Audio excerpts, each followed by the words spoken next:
Tonight, how to fight your way out of darkness and into joy. Between Breaths, a story of anxiety, addiction, and hope. Hello, everyone. I'm Elizabeth Vargas, here behind the scenes of 2020, because tonight I want to take you behind the scenes of my life. I have said before that I am an alcoholic, but I've never told you the details of what it did to my life. So I'm telling my story tonight for one reason, hoping to reach some of the 30 million people battling alcoholism in America right now.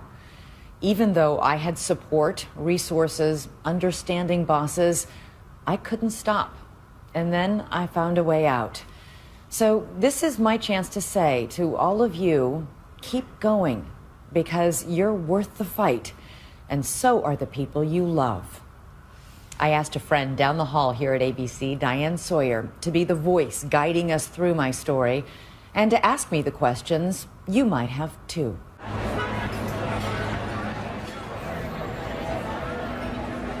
When you're walking up the street and it's a beautiful evening and all the people are out at the sidewalk cafes and wine bars enjoying these lovely, beautiful glasses of wine, I don't look at them and think, I want one. But I look at them and I think, I miss that.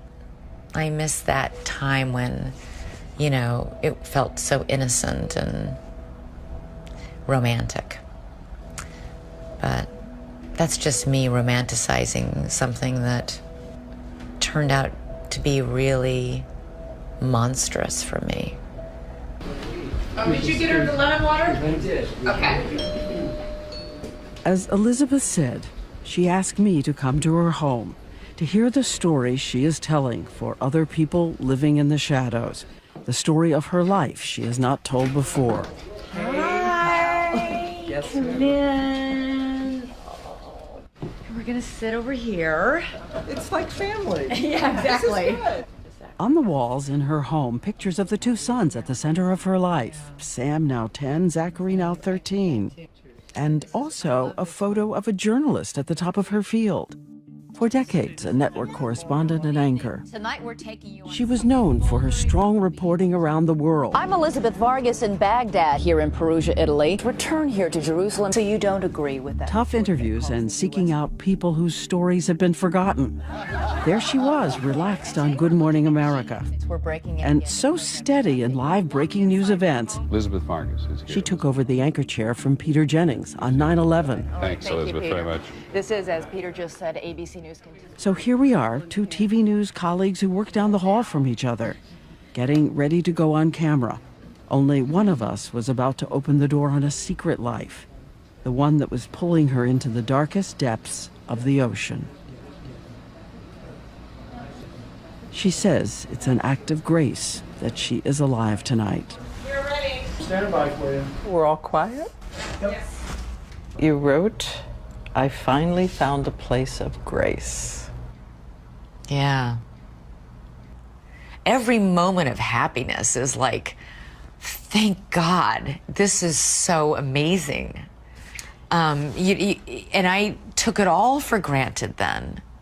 Back when she was drinking so much, she could not find an exit. There are days when you wake up and you feel so horrible that the only thing that will make you feel better is more alcohol. And that's when you're in the death spin. You know, that's when people die. How close did you come to dying? I, on one occasion, had what I know to be a lethal level of alcohol in my blood system. And even that didn't scare me into stopping. Can you believe it? Even that. And she says she was just one of the millions of Americans locked in a battle with alcohol tonight, even though from the outside she seemed to be living a golden life. But I mean, people can look at you and say, you're so lucky, really. I am lucky. I am lucky. Look what you have, look what you do for a living, look how you look at your life. It's not like other people's problems. First of all, yes, I am. I am so lucky to have my two amazing children and to have this amazing job and to have resources for people to help and resources to be able to go to treatment. You're right, I am lucky. All I can tell you is when you're in the cycle of this disease, though, that it doesn't matter how much you have or how little you have. It didn't matter. It leveled me. It knocked me flat on my butt. I lost sight of everything. Everything. And those children she loves more than anything on earth. Please don't take my sunshine away. Watched it in fear they would lose her. Are they the hardest of the hard part? Oh, hands down.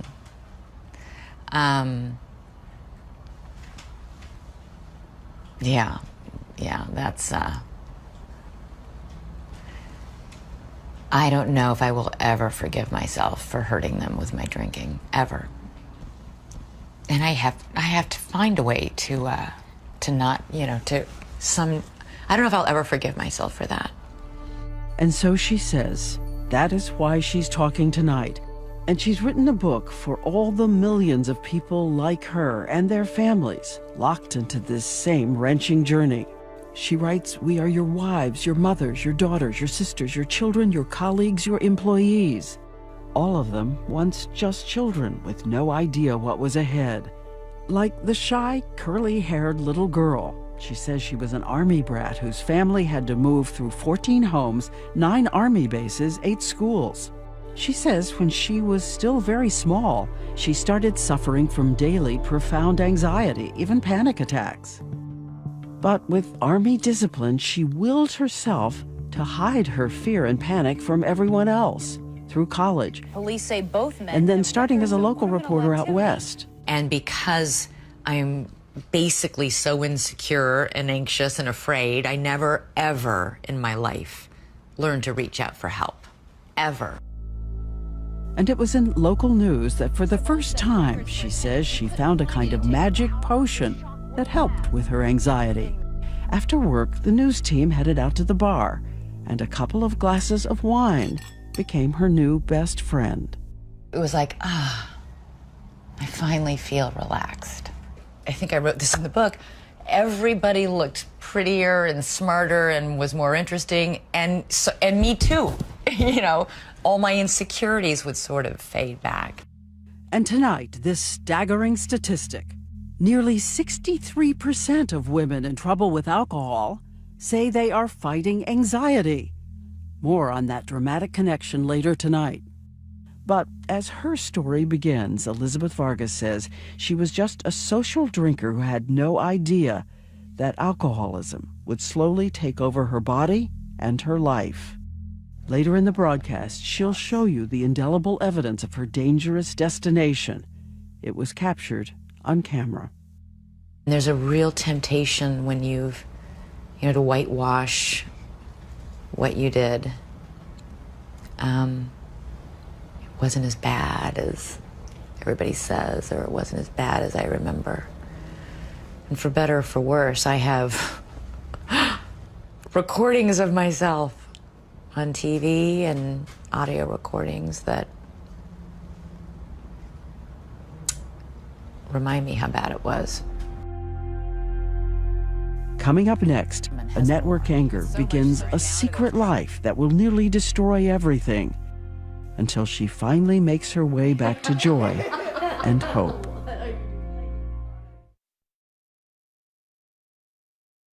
Good evening. We begin tonight with 2 rescue efforts. Watch Elizabeth Vargas anchor live TV news, and you'd have no idea that the woman who worked so hard to be perfect is suppressing so much anxiety, bordering on panic. I mean, I remember anchoring the evening news, and every single night when Michelle, and I love Michelle, the floor manager, when she would count down, I hated it. 2 minutes. 2 minutes! And, my heart would start pounding. 1 minute! Now I'm like hyperventilating. 30 seconds. 30 seconds. And literally the studio, the edges of my vision would start to swim a little. And if you watch carefully at the beginning of every newscast, you will see me lean in and I gripped the desk with my right hand. Good evening from Los And Angeles. on my left hand, which I'm holding my pen, I'm taking my engagement ring and I'm digging the edge into my thumb. Why did you go in this business if it was going to torment you like that? I loved it. I still love it. I love telling people stories. And 14 years ago, she found someone who helped. Her new husband, singer-songwriter Mark Cohn. They married in 2002. You know his song, Walking in Memphis. When I was walking in Memphis. And her favorite song, Medicine Man. I love that song. For the first time, she confided to someone her deep insecurities. He calmed her anxieties by singing her to sleep. But even before they married, he noticed she was also drinking at night. He thought I drank too much. And I remember him, he was angry when he said it, and grabbing my arm and saying, "You have a problem with alcohol." And that just made me really mad. But it also got her attention, and she says she did control her drinking as she took care of son Zach, then son Sam, and continued to work hard at her job, once even through a miscarriage. And after the death of our legendary Peter Jennings in 2005, she and ABC's Bob Woodruff were named co-anchors of World News Tonight. But 27 days after the broadcast began, Bob was almost killed by an IED explosion in Iraq. It was devastating, devastating to everybody who worked there, and I felt like I was in a hurricane of life. She says she tried to continue alone, carrying the mantle of the broadcast as solo anchor. But after a few months, This is my last broadcast as co-anchor of World. she was replaced by senior anchor Charlie Gibson. I was demoted. No sugarcoating it. That's what happened. She's written she understood why he was given the job, but because she had tried so hard, she felt like a failure. And add to that, over the years, the exhaustion of all the travel, trying to be a good mom, and the big financial responsibility. So she started to turn back to her old friend, white wine, as consolation. And this time, a red flag of problem drinking. She began keeping the amount a secret. I would stop on my way home from work, you know, and have a glass of wine or two at a bar, and then alone, feeling really pathetic. You know, I would actually pretend to talk to somebody on my cell phone. Oh, it's okay. Oh no, I'm just here waiting for you. No problem. Take your time. I'll be right here. You know, like this whole facade, and pop a couple Altoids and hope you didn't come in breathing white wine fumes when you greeted the kids. But as time goes by, her husband seems to be pulling away. Her glasses of wine at night are becoming entire bottles, and he knows. And it made all the real problems we needed to discuss and work through frivolous in comparison. You know, what do you want to talk about? Why don't you ask me about how my day is? Or why, you know, why aren't you support me more? Why are you drinking 2 bottles of Chardonnay every night? You know, I've just gone and changed the narrative in a pretty dramatic and destructive way. At the end of her glamorous day at work, she would head into the bathroom sink, where she's hiding bottles of wine. Looking at myself in the mirror, thinking, this is who I am. Sneaking into my own bathroom to gulp down, you know, from my toothpaste cup, you know, a half cup of wine so I can get through another hour feeling good. Soon another red flag, uncontrolled binges on vacation. Her sister Amy had no idea that Elizabeth had a problem with drinking until they took a holiday trip together with their kids, the summer of 2011. It was in the middle of the afternoon and she was drunk. And she told me that she drinks too much because she was so unhappy. Amy tries to intervene, but Elizabeth insists she can handle this on her own. She's not an alcoholic, she's just having a rough time. And after all, she is still flawless at work. Then, a year later, 2012, another family vacation, this time with Mark and the boys in Florida. That was our big vacation, and my idea of a vacation was to empty the minibar by drinking everything in it. At one point, her younger son Sam comes into the hotel room. I was drinking and sleeping.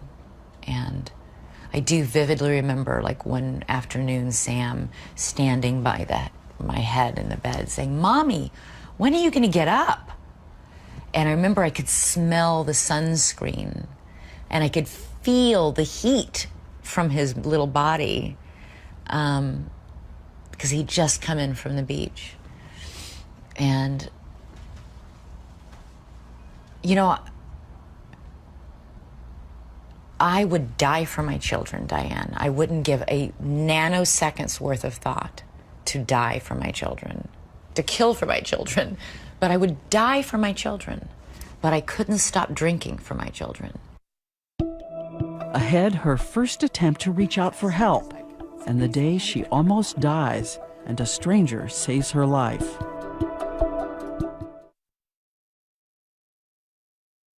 You passed out. If you were watching TV several years ago, you may have seen a journalist and a secret drinker doing a series of reports on alcoholism. I was struck by how many of these women said they kept their drinking a secret. Oh yeah, we're some sneaky bitches. I still remember my interview. "Oh, we alcoholics, we're sneaky bitches." You know, and I was like, oh my God. But she's right. That was an interview with Mary Carr, the brilliant professor and author, and Elizabeth says afterward she impulsively asked Carr to lunch. I was so nervous to even tell another alcoholic this. And I said, I think I might be an alcoholic. And she said, "I am so sorry. I'm so sorry you're going through this." Carr offers help. Elizabeth resists, though she says she never forgot the powerful kindness of Carr's words. Because so few people tell an we all look at the alcoholic with revulsion and like, get it together, for God's sake. Ugh, what is wrong with you? And that just makes you feel so horrible about yourself. It was only after that Florida vacation in 2012 that Elizabeth Vargas decided her drinking was enough of a problem. She would tell her bosses that she had a medical issue, but secretly she was making a visit to her first rehab facility, where the minimum stay is usually 30 days. I was so deluded and in denial that I convinced them to let me come for just 2 weeks. Crazy. Yeah, crazy. Denial's a big part of my story. Crazy. A few weeks after leaving, she starts drinking again. As she returns to work, this is the moment Elizabeth is about to cross another bridge toward the disease. In the past, she had always been able to keep a firewall between her private drinking and her professional life. The firewall will now begin to crumble. I looked at myself on that shoot and I looked horrible. She's always had hangovers, but they used to go away. But now, the chemistry of her body so changed by alcohol, it's created a cycle of demand. It's a bad, bad place to be. Your heart doesn't feel like it's beating, it feels like it's fluttering. And it's not even like your hands are shaky, your entire body is shaky. You're shaky inside. And the only thing that would stop it would be to drink some more. And as you watch what happens next, we have something important to point out. There are no scenes of Elizabeth Vargas ever drinking on live TV at ABC News. Her drinking creeps into her work when she is recording on video. I drank that day because I was shaky, it was horrible. It was an interview with a famous singer. Remember, for 30 years, Elizabeth Vargas had always been so crisp and in control.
She has the car stop. She buys wine. She drinks some of the bottle before she starts taping. She looks shaky, but conducts the interview. Then, after the cameras stop rolling, she says she slipped into a nearby room and secretly drank again. And what happens next will be the moment that forces her to confess addiction to her bosses at ABC. She gets in a car to be driven home, fastens her seatbelt, and that, she says, is the last thing she remembers. An award-winning network anchor is in a total blackout. What's the next thing? Waking up in the emergency room. I don't know where I went. I don't know what I did. I don't know what I drank. I drank enough to have a lethal blood alcohol level. What was it? 0.4. 0.4 is the blood alcohol level that doctors say killed singer Amy Winehouse. At least 2,300 Americans die each year from exactly this kind of alcohol poisoning. The central nervous system can shut down. Your heart can stop. So what was it that saved her? We know that she was seen wandering near a park, this park, Riverside in New York. Late afternoon, still daylight. You don't know how you got to Riverside Park? Nope. And she says, according to her husband, the stranger, a woman, was driving by and saw the unsteady person in high heels and work clothes. A woman saw me, said, would you like a ride home, I guess? I don't know. I told her my address. I was able to tell her my address. So a complete stranger sees you. She said she saw some men nearby that she didn't like the look of, who might have been at that point probably seeing me as a vulnerable person. And she brought me back here.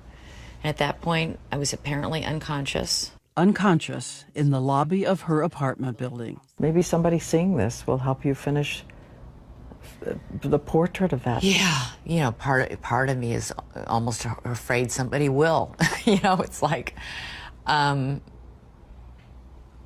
can be very difficult to confront. Her husband, Mark, races down and calls 911. The woman who had brought her there leaves a card with her phone number. Later, Elizabeth calls, but the call is not returned. So all she knows is that out there somewhere tonight is an anonymous stranger who had the kindness to stop and save a life. And she stopped. And she stopped. God bless her. And coming up, the day her secret life comes crashing down. And the answer to questions so many families are asking. How did I drink normally for decades and then all of a sudden it fell off the cliff?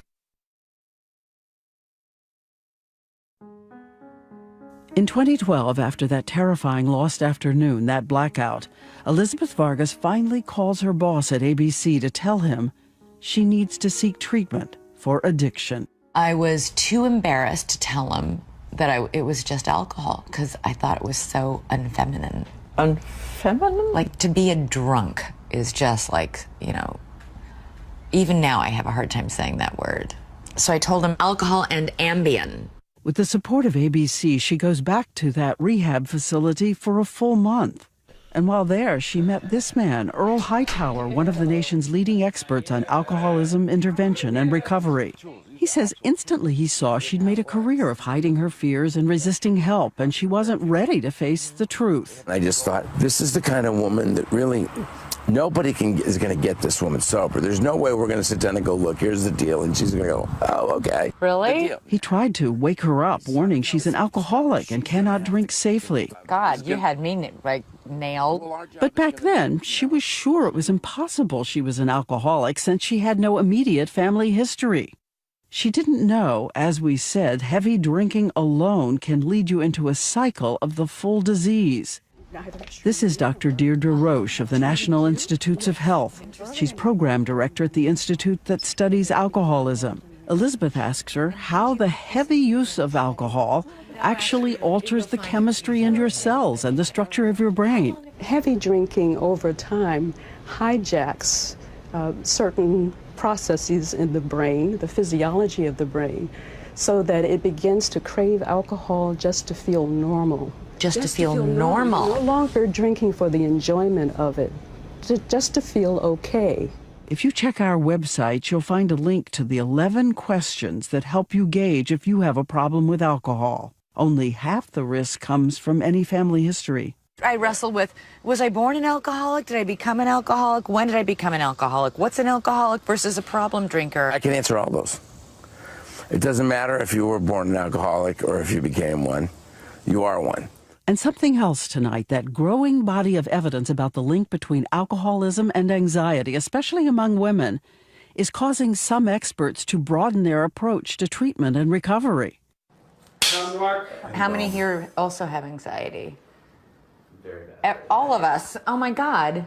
This is the Karen Treatment Center in Pennsylvania, and for 2 hours, a group of strangers find so much in common in their lives. Stigma around addiction. Isolation was a huge thing. Hiding, lying, sneaking. The cycle. On average, an addict will relapse 3 to 4 times before they get sober, and alcoholics who have anxiety are at twice the risk of relapse. What's in there's coming out, and if you don't work on it and get on it and get straight with it, it's going to come out sideways. It's going to come out in a relapse. Which is what happened back in 2012 after Elizabeth's first full month of rehab. It only took me like 6 months, 7 months later before I was back to looking at myself in that bathroom mirror wondering, how did I get here? You just want to shake her and say, why are you doing this to yourself? Elizabeth heads off to rehab again, then afterwards a few days home before she has to return. And this time it's her brother Chris who flies in from his home in California to take her. I walked into her apartment and she was completely out of it. It had been 7:30 in the morning, a couple empty wine bottles beside her bed. And I remember wanting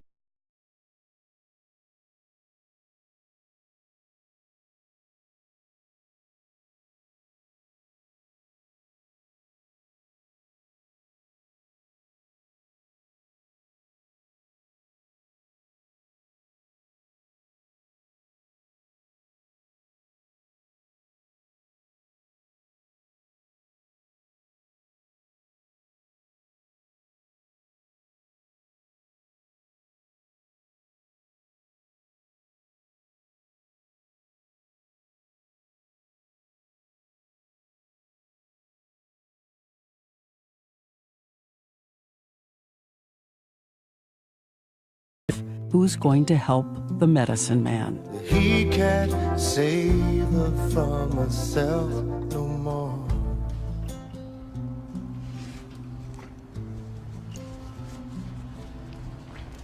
I think that must have been how he felt.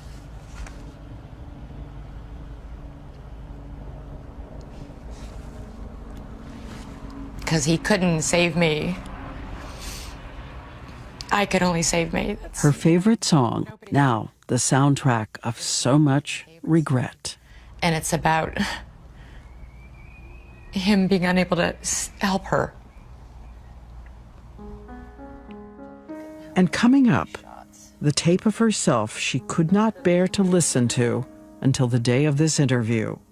And for everyone who hits rock bottom, the promise you can turn towards hope.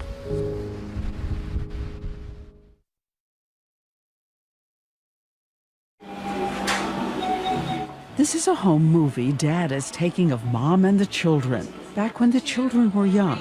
Back before they watched her fade into the alcohol that was carrying her away. Did you ever endanger them? No. Are you sure?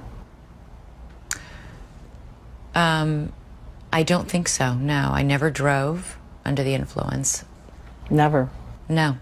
I don't own a car here. But let me just say something. No. Because I didn't physically endanger my children doesn't mean I didn't devastate them or put them in danger emotionally or psychologically. Like that last time in 2014. She's back to work. Her husband, Mark, is now filing for divorce. So she decides to take a vacation, renting a house on the beach in California and taking someone with her to help with the children full time. It all seems so glamorous and privileged, unless you know the unraveling inside. It's her youngest son's birthday. You were going to make a coconut cake, Sam's favorite. I had that whole vacation planned, and it was his birthday, and I bought him an little iPad mini and wrapped it all up in shiny gold paper, and I don't think I gave anywhere near the thought I needed to give to how hard that would be for me alone. And I drank. I drank again. And I ruined it. Starting with wine, she says, and then the only thing left in the house, a bottle of tequila. Then she gets word that the office needs to record her voice for a report to air the next day. So early the next morning, an ABC crew arrives at her rented vacation house to tape her. It's 8 a.m. I'm drunk. I remember that day sitting there and I could read the words and I couldn't make my mouth work to say the words. The tape was unusable. Again, it was made more than 2 years ago. I listened to it for the first time today. And? It's really hard. The woman we all thought of as never stumbling, even on live TV, And we're interrupting regular programming to bring you some breaking news can be heard on audio tape, slurring. While Howard struggled with the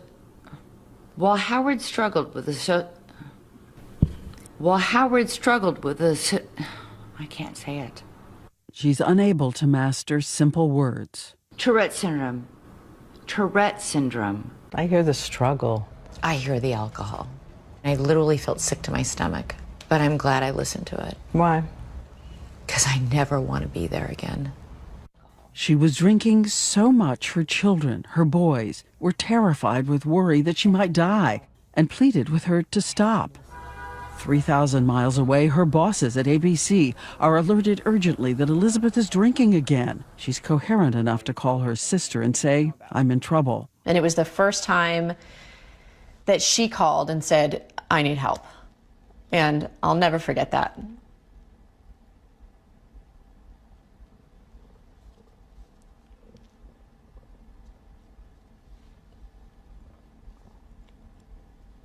It's still really hard to talk about. Because I think I instantly knew, like, this is bad. Her sister, her brother, a friend all book the next flight to be with her. Elizabeth also manages to call a producer at ABC who knows a recovering alcoholic who lives near her rented house, an actor and director who races over. He comforts her children as she goes into detox. He hands her a rosary and arranges a kind of sobriety coach to ride with her back to New York to face what she's done. I thought it was all over. I thought she was going to lose the boys, and I thought she was going to lose her job. We all did.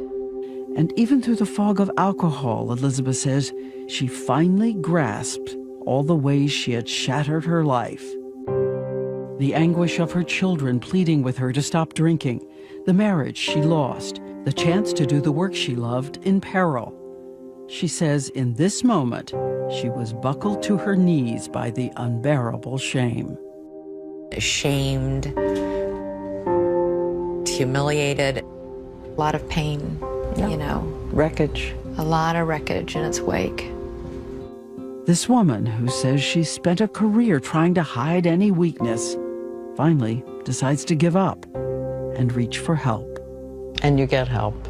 Yeah, and you get help. Then you can fight. ABC News agrees to give her one last chance. Thank God they gave me one more chance. Thank God. She makes a calendar of all the days she was in fact drunk and what that did to those around her. She says she was shocked out of denial. And she began apologizing to her colleagues who had to redo their work because of her drinking. She apologizes to the family who gave up so much of their lives to try to help her, and to the husband who agreed they would have joint custody of the children. And most of all, with the children, she apologizes in wrenching detail. You can't just say, "I'm sorry. I'm sorry I hurt you," and then, leave it at that. I'm sorry I drank. I'm sorry I scared you. I'm sorry that I wasn't there for you. I'm sorry I fell asleep and missed your recital. I'm sorry. I'm so sorry. And she says it's her promise to them to spend every day of her new life trying to be the mother she always wanted to be. What is it you most want your children to say? What's the thing you'd most love to hear from them?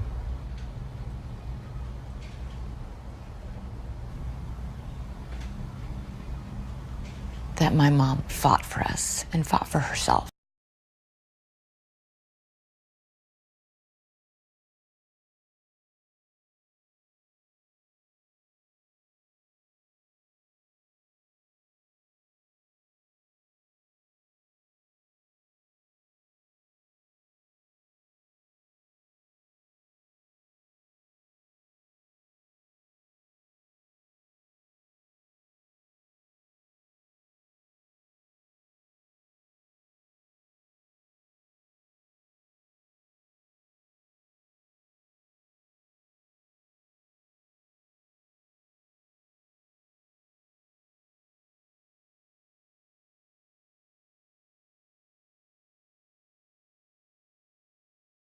She loves. Hi, Tim. I'm Elizabeth. The breaking news reports.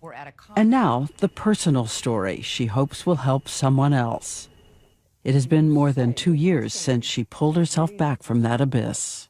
You say, people are going to say, this book is too soon.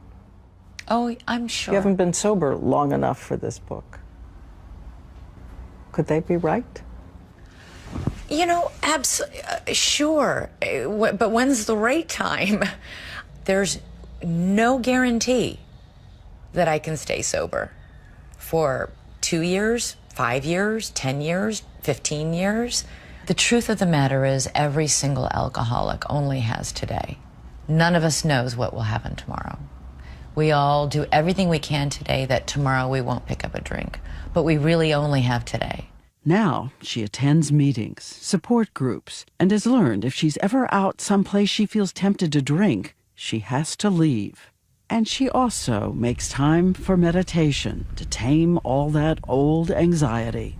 Do you still have triggers? Hunger, anger, loneliness? Hungry, angry, lonely, tired. For me, Tired. Anger. Right. And is there something specific you know to do? Pick up the phone and call somebody.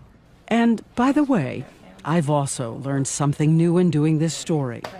Unless an alcoholic in recovery volunteers the exact number of sober days, don't ask.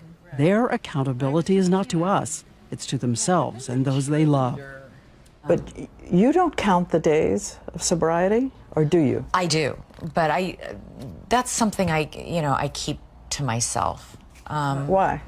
If I were to talk about it openly, like on national television, it feels like I jinx myself in a way. I don't know. And today, that woman who used to be so afraid of showing any imperfection says she likes to begin each day with an anthem to humility and acceptance. It's a song by Leonard Cohen, a prayer for the broken places and the light that can shine through. From this broken hill, I will sing to you. There's a favorite saying I heard that was, when you pray to God, there are 3 answers. And one is yes, not now, and I have something better for you.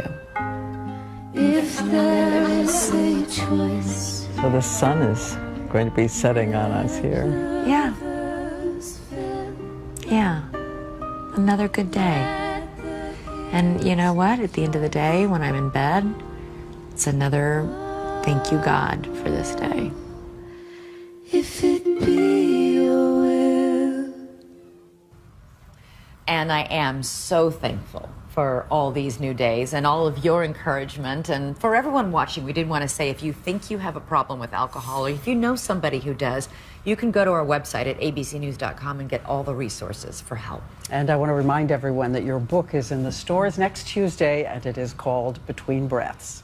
And along the way, you told me that in this journey, it meant so much to you to get voicemail messages from your friends. We want you to know we have a few new ones for you tonight. That is so nice, and they did mean so much to me. So send messages of support to the people in your life as well. Please do. We'll be there reading them, and we say good night.